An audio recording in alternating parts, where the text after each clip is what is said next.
काय खमंग वास येतोय लसणाचा. आपण वरून थोडासा फोडणीला लसूण टाकला ना. ह्या चटणीला आहे ना एल्लिपाया काराम म्हणतात.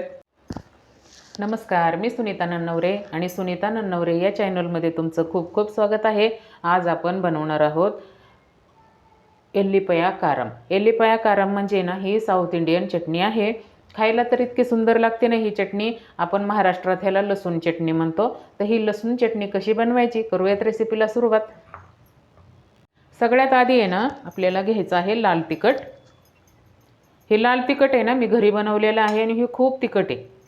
तर आपल्याला कसं तिखट बनवायचं ना चटणी बनवायचं तसं घ्यायचं. मी इथं 2 चमचे घेणार आहे हे लाल तिखट.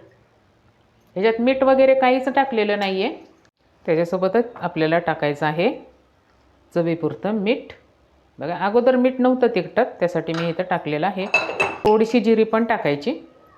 बघा एकदम थोडीशी घेतलेली आहे. आता आहे ना हे मिक्सरमध्ये बनवण्यापेक्षा आहे ना ही चटणी खलबत्त्यात बनवलेलीच खूप छान चवदार लागते. असा खलबत्ता असला ना तर तुम्ही खलबत्त्यातच ही चटणी बनवा. थोडीशी ह्याला आहे ना असं वाटून घेऊया म्हणजे जिरी मीठ छान असं मिक्स होऊन जाईल.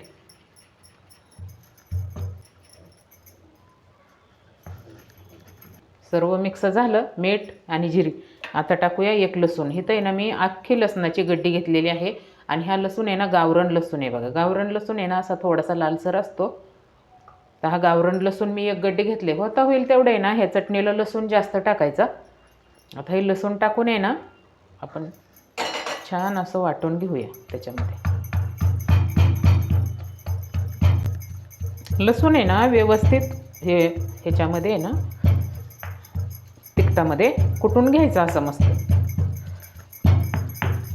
बघा छान असा लसूण आहे ना तिखटामध्ये कुटून झालेला आहे. आता ते आपण एका वाटीमध्ये काढून घेऊया. असं आपल्याला तोंडाला चव वगैरे नसली ना तर ही चटणी तुम्ही बनवून बघा. एक भाकरी खाण्याच्या ऐवजी ना तुम्ही 2 भाकरी खाणार. इतकी छान मस्त चविष्ट चटणी तयार होती ही. पण त्याला लसूण थोडासा जास्त टाकायचा. नुसतं असंच तर किती खमंग वास येतोय. पण ह्या चटणीला आहे ना आपण एक वरून चुरचुरीत फोडणी पण देणार आहोत. सर्व चटणी खलबत्त्यातून काढून चटणीला आहे ना तेल थोडंसं जास्त टाकायचं म्हणजे चटणी आहे ना टिकती पण 8 दिवस तरी. टाकूया तेल. बघा इथं मी आहे ना 3 ते 4 चमचे तेल घेतलेलं आहे. तेल व्यवस्थित गरम करून घ्यायचं. टाकूया थोडंसं पाव चमचा मोहरी.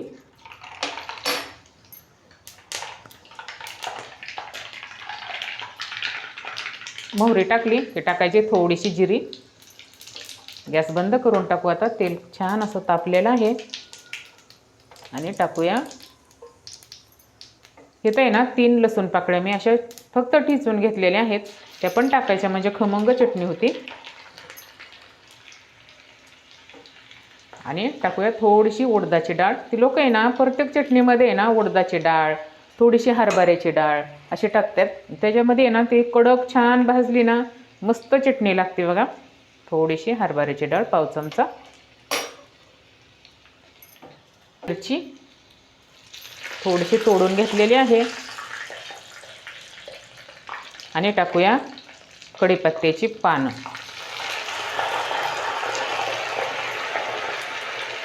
एकदम मस्त कडक फोडणी तयार झाली बघा. छान मस्त कडक फोडणी आहे ना ह्या चटणीमध्ये टाकायची.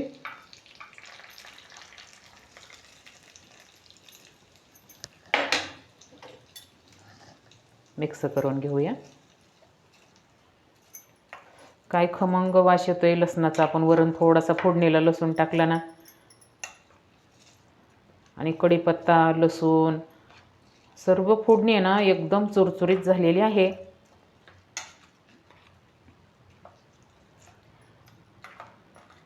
अशी लसूण चटणी जर असेल ना तर बघा काय आपल्याला भाजी वगैरे काय खाऊशी वाटली नाही ना तर अशी लसूण चटणी बनवायची.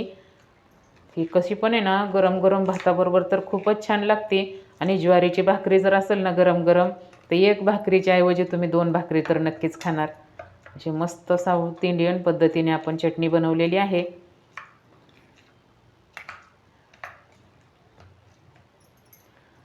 किती छान मस्त. ह्या चटणीला आहे ना एल्लिपाया काराम म्हणतात. तर चविष्ट लसुणी चटणी एकदा नक्की करून बघा. दुसऱ्या वाटीमध्ये ना काढून घेते. तर मस्त खमंग लसुणी चटणी बघा इथं तयार झालेली आहे. ही चटणी आहे ना 8 दिवस तरी राहते बघा. तर छान अशी खमंग लसुणी चटणी एकदा नक्की करून बघा. तर ही साऊथ इंडियन लसुणी चटणी बनवलेली रेसिपी तुम्हाला कशी वाटली नक्की सांगा. आणि सुनीता नन्नवरे चॅनलला नक्की सबस्क्राईब करा, लाईक करा, शेअर करा. आणि अशाच नवीन रेसिपी तुम्हाला बघायची असेल ना तर चॅनलला सबस्क्राईब पण जरूर करा. भेटूयात पुढच्या रेसिपीला.